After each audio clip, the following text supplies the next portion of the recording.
Mini is finally launching a fully electric car that's meant for the masses with plenty of range, huge power figures, and a ton of utility.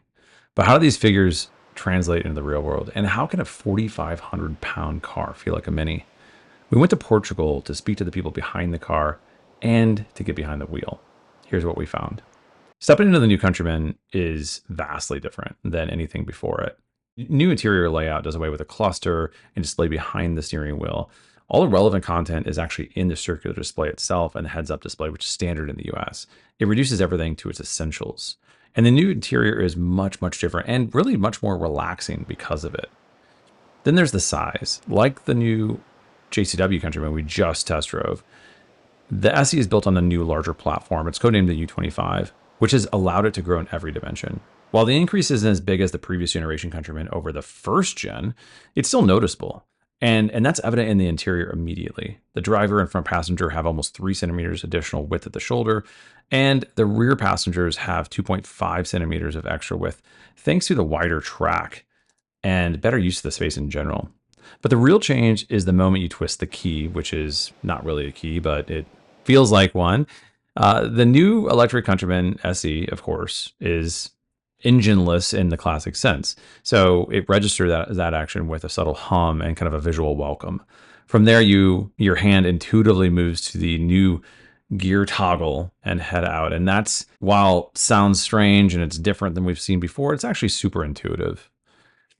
The driving experience was something that we were really interested in. Of course, this is the first Countryman that's electric. It's the first 4,500 pound Mini ever as well. And so what does it feel like? We drove the JCW Countryman right before we stepped into the SE.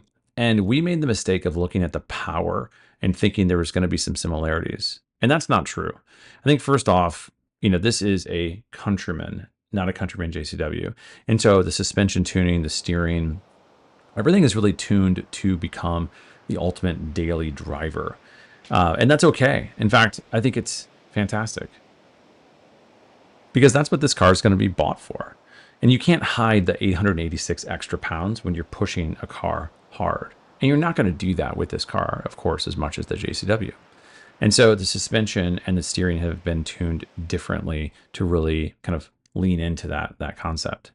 Yes, it's quick. 360 foot-pound of torque is going to do that. But as I said, as soon as you launch this thing into corners, there's going to be a subtle difference.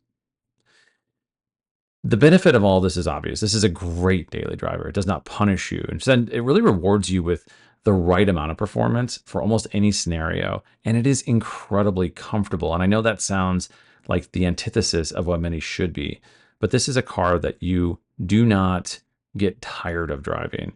Is it great in the corners? It's good. It may not be great, but for the intended purpose of this car, it makes a ton of sense. Many engineers have focused on being more holistic and really tuning the components to create a holistic feel that, yes, it is a Mini, but it absolutely delivers that daily drive. It just oozes torque and accelerates effortlessly. Absolutely.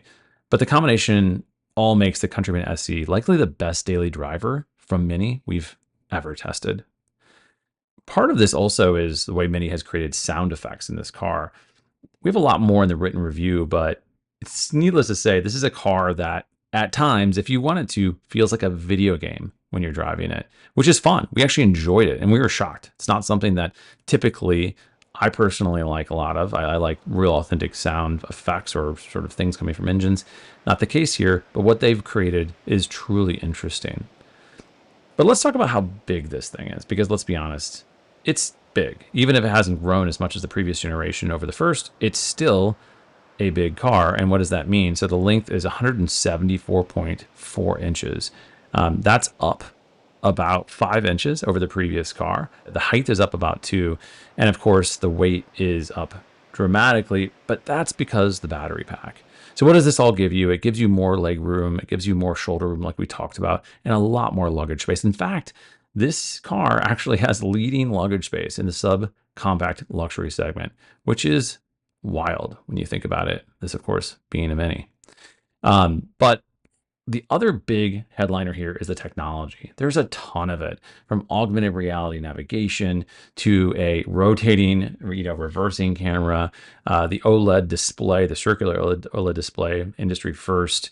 There's so much here that Mini has done for the first time that it's really hard to even name all of it. So head to the review for the full list and our thoughts on all of the new tech in this. We'll say the standout features were Mini Driving Assistant Pro, which is sort of a L2 autonomous feature, and the augmented reality navigation. You've got to check that out. That is absolutely fantastic. Let's talk about range real quick, because that's an area where we've seen Mini fall down in the past with the previous Cooper SE. Here we've got a UK range listed between 245 and 287, 245 EPA estimate. That's way over the 110 we saw from the Cooper SE, and to us, it feels like it's doable. Of course, that's going to come down to your charging situation, where you live and how you drive the car, but at the very least, we now have a car, an electric Mini, that is much more viable for the majority of consumers out there. Charging speed is okay. We're looking at 10 to 80% in about 30 minutes, so it's not amazing, but it's pretty good, and it will work for most people. So our first take here, driving the car around Portugal, around some beautiful mountain roads, and Mini has done a fantastic job of creating a product that feels like a Mini, that has the vibe that you want, that energizes you in the way that a Mini should, but of course delivers that fully electric experience. Yes, it's a heavy car. 4,500 pounds is not light.